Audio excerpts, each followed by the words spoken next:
எனக்கு ஒன்று போதும், இரண்டு போதும் என்று நினைப்பவர்களுக்கு நான் சொல்லக்கூடிய ஒரு செய்தி, நானும் நீங்களும் யாரை நேசிக்கிறோம்? நபிகளாரை நேசிக்கிறோம், மறுமையை நேசிக்கிறோம். அல்லாஹ்வுடைய தூதர் என்ன புத்திமதி சொன்னார்கள் தெரியுமா? மிகவும் இரக்கம் காட்டக்கூடிய, மிகவும் பிள்ளை பெற்றெடுக்கக்கூடிய பெண்மணிகளை தேடி முடியுங்கள் என்றார்கள்.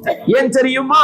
மறுமை நாளையில் என்னுடைய சந்ததிகள் அதிகமாக இருப்பதை பார்த்து நான் பெருமைப்படுவேன் என்று சொன்னார்கள். என்னுடைய மகன் 10 இளைஞர்கள் வளர்ந்து வந்து இஸ்லாத்துக்கு சேவை புரிகிறார்கள் என்றால் இதைவிட அல்லாஹ்விடத்தில் ஒரு தாய்க்கும் தந்தைக்கும் மதிப்பு இருக்கிறதா?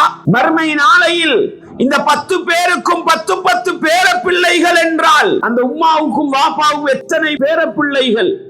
நபிகளார் ஸல்லல்லாஹு அலைஹி வஸல்லம் அவர்களுடைய குடும்பத்தில் அங்கத்துவம் வகிக்கின்ற என்னோட ஒரு பிள்ளையை பார்த்து அல்லாஹ்வுடைய தூதர் மறுமையிலே சந்தோஷப்படுவார்கள் என்றால் இந்த பாக்கியத்தை தானே நானும் நீங்களும் தடுக்க முயற்சி செய்கிறோம். குடும்ப கட்டுப்பாட்டை பேசினார்கள்.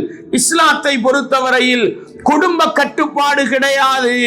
ஒழுக்கமுள்ள, மார்க்க விழுமியம் உள்ள, இஸ்லாத்தை சுமந்து வருகின்ற எத்தனை பிள்ளைகளை பெற்று போட்டாலும் அது உலகத்துக்கும் வழிகாட்டும், மறுமைக்கும் வழிகாட்டும் என்பதை நானும் நீங்களும் மறந்துவிடக் கூடாது.